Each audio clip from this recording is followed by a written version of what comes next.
You bring up the death of the Times so jokingly, but certainly a major trend was the way we cover this industry and the rise, of course, of the internet and the decline of the influence of newspaper criticism and newspaper writing, reporting about the theater.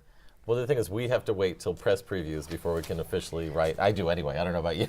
Until we can write about the show and evaluate it. Online, they could actually get into dress rehearsals.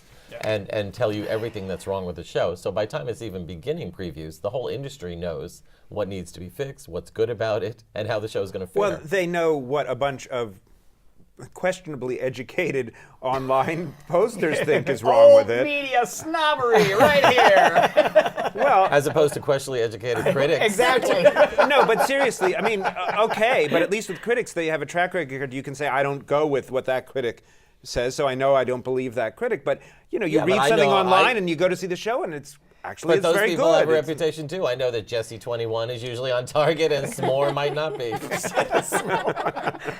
But there's no question that gossip columnists, Michael, you had an impact on how critics approach a show. Critics have often referred to the buzz. Thank you for bringing me up, because I was going to say one of the big trends and one of the most influential things that happened in the last decade was the rise of my column. But let's talk about good things. In the New York Post. In all honesty, I know it's all a joke, but in all honesty, I do think that I did push things in a way that hadn't been pushed before. I went to see shows much earlier than reporters had gone before. I went to see shows out of town. And is that I championed ethical? things out of town, and I dumped on things out of town. And critics do respond now in their reviews to gossip. And there was a time when they would never respond to what was said about a show before. And there didn't used to really be theater, Broadway gossip covered in mainstream publications that much. You really introduced that in a big way. I think when Raul Esparza had the big fight with Rosie on the set of Taboo, that became headline news, and suddenly the whole world cared about a Broadway show. They didn't buy tickets, but they cared about the show and what was going on. Now, Jesse, do you want to say something about my impact? I was hoping you would just pass over me quietly. I have something to say on the subject. I have